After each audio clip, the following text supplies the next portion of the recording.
let's not blame it on God. God gave us all the power and all the resources that we need. So let's use that, and let's just stop it. Everything God put him there because he did not have shoes. God put him.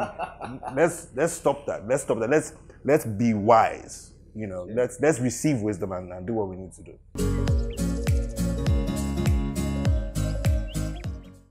Condolences to the people that lost someone. No matter who, just condolences from each and every one of us here. Then what do you think about the whole? Do you feel something like that could have been avoided? Now, not just talking about Otedola, we're talking about the ones in play too. We're talking about the container that fell in Ujele, but June has proven to be a very tragic one for Nigeria. Let's not be Nigerian and place it on June. Oh, okay. You know, it's been occurring for years since the first bomb blast in Abuja. You know, to the whole Boko Haram crisis. It's just been year on year. In fact, going before that, way before that, Nigeria has a history of wanton violence and unnecessary deaths. Okay. And it just shows how little value is placed on human life. Okay. And those of us who live in the city, because it's so far removed from us, we tend not to pay attention or much attention to it. And also over time, we've become desensitized. I mean, when we started seeing images of people getting killed and, you know, lives being lost, you know how it used to affect us. Now it's almost like a normal thing. And it shouldn't be that. It should be that every time we see those images, we do something about it. And so a few of my friends and I are getting together to do a video to really bring this to the fore. We want the politicians, we want the media, both local and international, to help us spread this word, to let us know that, look, we're done. We're done. It's enough of the waste. It's just human lives. Human beings are the most powerful, you know, resources in the world. Why do we want to waste something as important as that? As a human life. Okay, I'm glad you mentioned this video, and of course, if people watching at home want to know more about this video, what exactly is the point of the video? What do you want to achieve? I know you mentioned a few of them, but actors, this is not the first time actors are coming together. We've had several coming together, but what is different this time? Okay, so I was talking to a colleague and friend of mine, Deyemi, he's a very well-known director. And look, audiovisual is going to be the most powerful way to spread a message. Okay. And we're just spreading the message that we're done. Okay. You know what? We're done. We're done talking and gisting about it and sharing on social media. Let's put the images out there. Okay. Let the politicians and policymakers, people who are not taking the right measures, they're in positions of responsibility, for crying out loud. Okay. You know, let them see that we're talking now. And as we speak, they would hear our voices. It's not now we sitting now inside this place now and talking, or in our homes or something. It's that we're putting out on the media. If it means, I'm not going to use the word shame because maybe that doesn't depict it, but let's force them to see and hear us. Okay. You know, for once, it's about it. And then I know a few people who are coming together in Abuja to do a protest. There's this group EIE Nigeria, and they're coming together to do a protest. I don't know if I'm going to be able to make it to Abuja, but if I can, I'll definitely be there. I just think I'm done. And one of the reasons why I'm really done was because I was around that area when the accident happened. My gym is right beside there. Like, I literally drove past that area heading to my gym.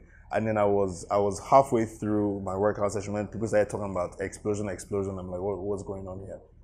And just right there, you know, my mother was coming back from Ijebu, you know, yesterday, and I called her and she said she had just come back from Ijebu, and, you know, she passed by after the accident. My wife and kids are out of town. They're going to be coming back along that same road, you know, so I don't want to hear stories that touch. You know, let's not wait until it gets to us, our family, our loved ones. Let's not wait until any more lives are lost. Let's face this thing once and for all. Let every Nigerian come out in two ways. Let's speak, and then let's go get our PVCs, and let's speak with our PVCs as well. Okay. Yeah.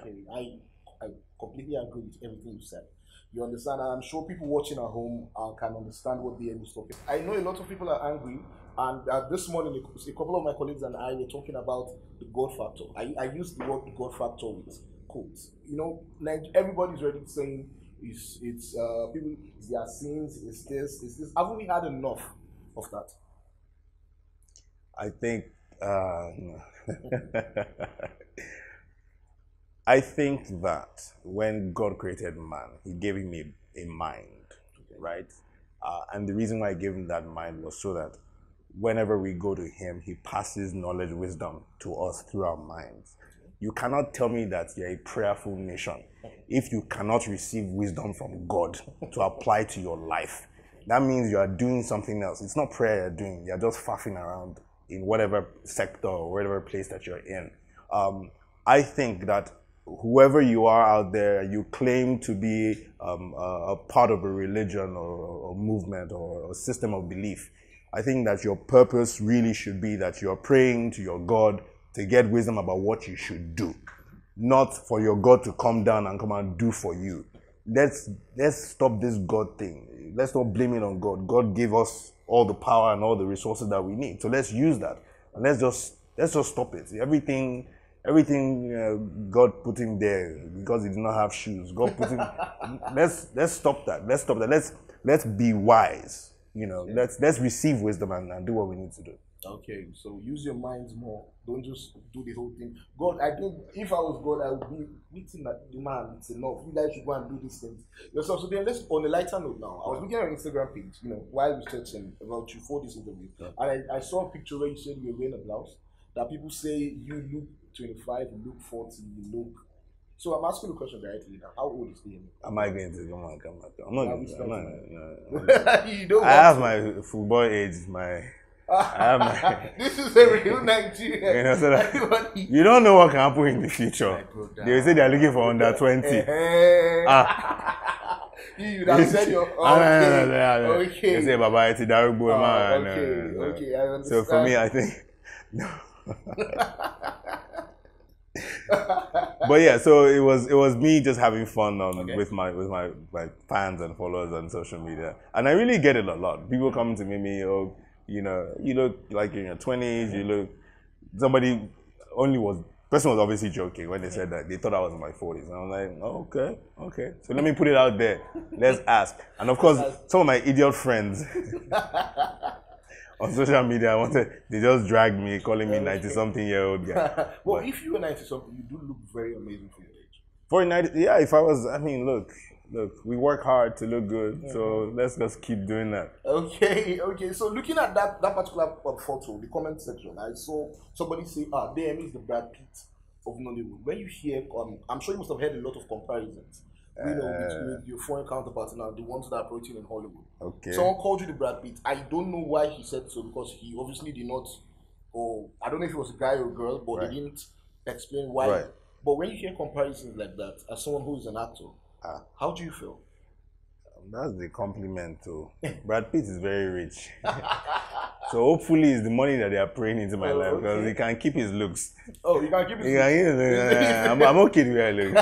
It's the money I'm looking. Okay. But no, Brad Pitt has done great for himself. To be compared to someone like that, both as in terms of his looks, his talents, he's a producer now, one of the biggest production companies in Nigeria called in America, called Plan B. So he's an amazing guy from what I've seen and observed about him. So it's an honor to be compared to him. But I know they're talking about my looks. No. The guy is a fine boy. Come on. Okay, he's hot. We think we are our own problems, like Nigerians. Is that true? If you remove Nigerians from Nigeria, the country will be okay. The country will be okay. I'm telling you. Okay. I do believe that we really need to sit back and reevaluate our society, our even to the point of how we relate with our culture and values that we have, the traditions that we claim to uphold. There are a lot of things that are faulty and that need to be changed. We know how some of the greatest countries in the world, quote unquote, were developed from scratch. Let's not even go too far. Countries like Singapore, that got its independence about the same time as we did. Countries like the UAE, Dubai in particular, that was like empty. It was people really just sitting down to develop themselves, develop their minds, and by doing so, they were able to impact their society and make it better. Here in Nigeria, it seems as if we're waiting for somebody out there to do for us. It's either God or government, or let me not even go into details, but things like that. And we really should just take responsibility for our own lives and to develop ourselves. It's really just that. It's really so we just need to take responsibility. Okay, so to everyone watching out there, as you are a Nigerian, take responsibility for your own actions, for your own life. Don't pass the blame on to somebody else. Let Deyemi say it. People say it all the time. I am saying it now. Take responsibility for your own life. So Deyemi, back to Instagram again. Yeah. I think it's a wonderful app. I noticed you have a personal account. Deyemi, I think. Yeah. Okay. And in the bio of that account, I think feminist, the word feminist, is present there. It's still there. It's still there. Okay. Okay. So we were talking about the whole beggar to Ajah thing thread I was trending yesterday, before the accident and everything. Who is a feminist? Who do you think is a feminist? You call yourself a feminist. So the question is, who is a feminist? A lot of people are very confused about who that tag.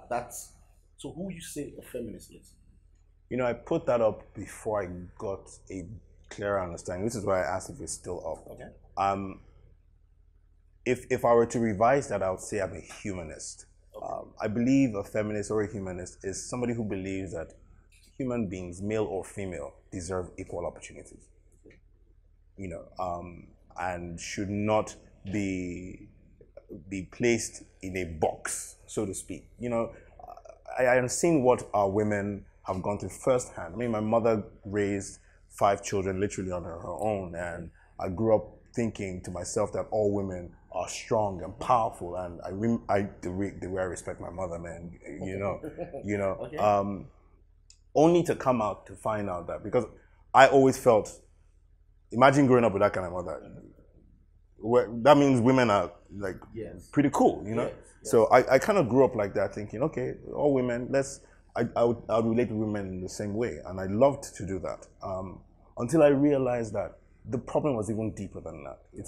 It's that it seems there needs to be a reorientation, even by our women. As I said, we need to take responsibility for ourselves, so that instead of trying to, and I see a lot of people making this mistake, instead of trying to deal with the internal issues, in terms of self-image, in terms of personal development and things like that, that show personal responsibility, we're dealing with outward things. So they keep talking about patriarchy, men are this. How do you, because I've been on Twitter and I've spoken about feminism and my passion for it, and people will come at me with different things. Women will come at me with different things, and I'm thinking, do these people really know what they're talking about? That? How do you take men who are saying, look, even we were tired. You understand? Even we say we're tired. We want women to take, to be more, and yet you're fighting even the people who are trying to say yes to feminism, and you're throwing insults at us, and then of course, eventually what you do is you silence the men who are supporting this, and that's the wrong thing. So yes, I'm a feminist, but more importantly, I'm a humanist. I believe everybody, no matter your sex, your age, your social class status, your marital class status, I believe we all deserve equal opportunity. Just because we're human beings. Just because I understand everything you said. I think it makes a lot of sense, but you still don't answer the question. Yeah. Who is a feminist by your own definition? A feminist is somebody who believes that men and women deserve equal opportunities. But with equal opportunities come equal responsibility. Let's not forget that. Okay, so I'm sure a lot of people watching at home now at least have to some extent have an understanding of who a feminist is, because looking at the way things have been going on, especially on Nigerian social media, it's one thing or the other. If you're for women's rights, you're this, if you're not. But Deyemi has just explained it. Equality of the sexes, equality opportunities. Equal opportunities. Not equality of the sexes. So, we're different. Okay. The way women are, generally speaking, they emote differently, they think differently. Same for men. So men have their strengths, and they have lots of weaknesses. Women have their strengths, and they have their weaknesses. So if we're asking for equality of sexes, that means you're saying that I don't get it. So for example, imagine if as a man, let me not even use those examples. I'm just saying, you cannot say that let us seek the same things and seek to do the same things. Okay, so generally speaking, men are stronger than women. Okay. So a man can lift maybe 100 kg of weight, and you're saying, oh, equality of sexes, woman, go and lift 100. Okay. No, she has her strengths. There's something she can do much better than any man, right? So let's not look at equality in that sense. Let's look at equal opportunities to express themselves, to be who they want to be. Let the woman be able to say, look, I want to achieve this, and nothing stands in her way because she's a woman. Okay. Same as, for men, or same as for anybody with anything that we might call a difference, in people. Okay. So that, I'm sure each and every one of you that's watching at home have a better understanding of the whole idea behind feminism and who a feminist is and what it actually means to be a feminist. I don't know what president of what exactly. President of my house. Of my household. So are you saying you don't want to enter politics? President of my household. I'm the commander-in-chief of every force in your house. In my house. Thank you very much. I've already achieved that. Thank God. Anything outside that you don't want to. You talk about change. You talk about the fact that politicians need to be held accountable for their actions. Don't you think? I think everybody should be involved in the political system or in the political process. Not everybody needs to be a politician. That's the political process is the responsibility of every single citizen of the country. Okay. What we've done is we've handed it over to politicians, whether good or bad. Okay.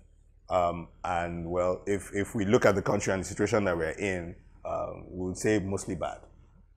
So I think everybody should be involved in the political process. We should be informed, number one, from the right sources. If you need information, come to Nige.com. Right? Yeah. Shout out to Nige. Yeah. If you need information, come to Nige. You know how Bob Marley kept saying, emancipate yourself from mental slavery. Yes. Understand something. The media is controlled. Most traditional media is controlled by these same people. So they tell us the information that they want us to hear. So we need to go out there and do our research and find out more. Before you come and be shouting about a candidate, go and look at the person's past precedents. Go and look at the person's history. Look, really delve into this. Don't listen to the sound bites and whatever anybody is telling you, whether good or bad, about that prospective politician or that politician vying for a position. Let's actually do the research. Let's actually do the work. And then the person's either get in or get out. That's it. That's what it means to be involved in the political process. We need to be very well informed. Okay, so not everybody has to run for office. Not everybody has to run for office. Okay, just start you on the clock. Before you go, you're one of the few actors who hasn't had scandals in this age of Instablog. I use that term loosely. I use the word loosely. You're one of the few. Normally, you Google somebody's name. Even if the person has built 1,000 roads or done hospitals or done anything, the scandals come up first. And for you, it was difficult to find. And we have our ways. As journalists, we have our ways. But I like to say you're one of the few who does not have, especially when it comes to you married. We know you're married, you're dad of two. Yes, two boys. Two boys. How have you been able to keep everything like? By the grace of God. Come on. If a politician tells you by the grace of God, how would you? That's because give us examples. Give us so when I say by the grace of God, okay, it's not something fluffy. It's by the grace of God gives you wisdom. Okay, to know what to do. And one of the biggest things that I realized coming into the industry was to make sure that I was as inaccessible as possible. Meaning, if I'm not in my house, I'm not at work. Okay. Vice versa. And that for me has really helped curtail, just being out there. Because it's when you're out there, that's when things start coming your way. I do also believe that respecting yourself and respecting your loved ones, then respecting everybody else around you, it kind of helps you understand certain things that can be avoided. Okay. That can be avoided. Nobody's perfect.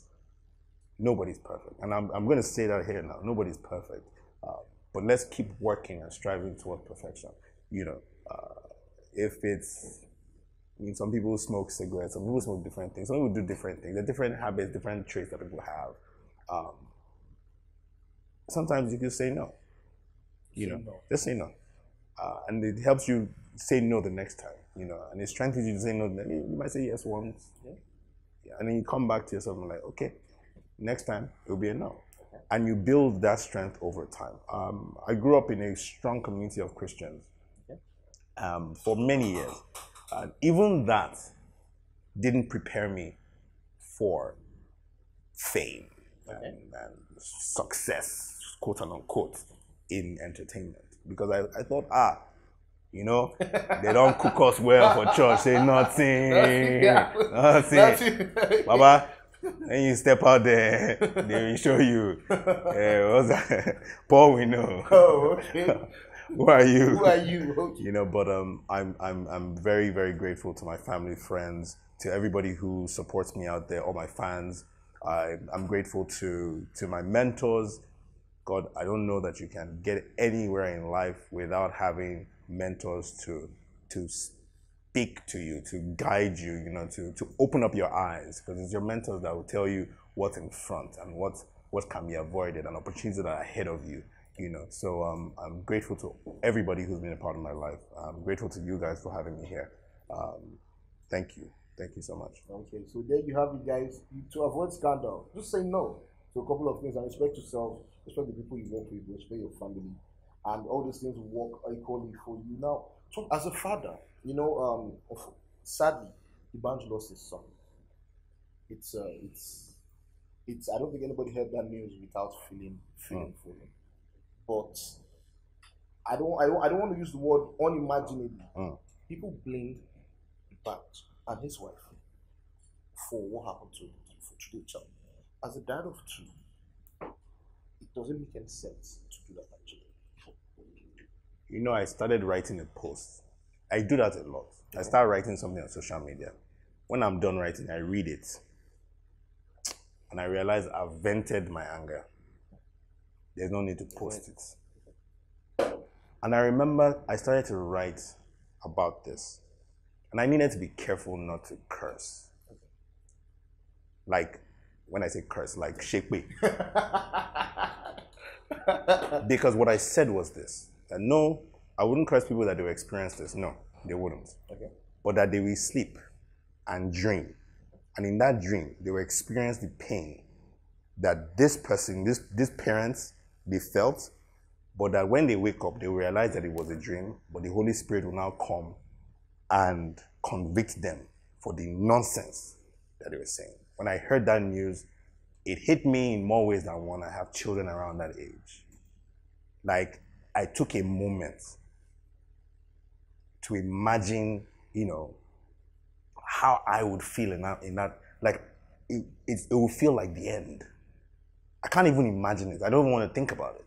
And then for people to now come out, because empathy is putting yourself in the other person's shoes, experiencing their pain, and then sharing that pain. You're taking some of the burden of that pain away from them. That's why we say we wish you our sincerest condolences, because we're saying we're feeling your pain. We're part of that.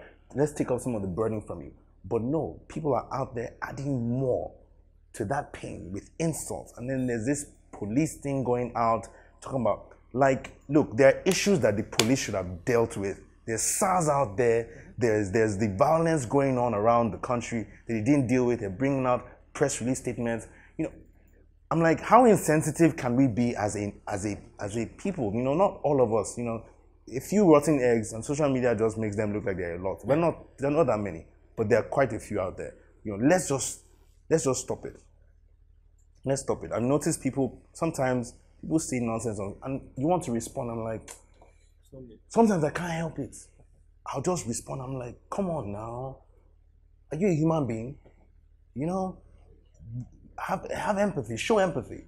I was disappointed when I heard the news, but when I heard that gist about people talking about it was the parents' fault. No, come on. Put yourself in the shoes. Sometimes there's nothing. I mean, I've been there and see my kids fall over and run into things, and I'm like, there's nothing you can do, but your best. And I believe there's no parents that wouldn't do their best. So coming back to say that, then I think it's wrong. I think it's wrong in all ways, in every way. Even if you think about it, don't come out and Definitely. no. Definitely. So our thoughts and prayers are with Dbanj and his family in this trying time.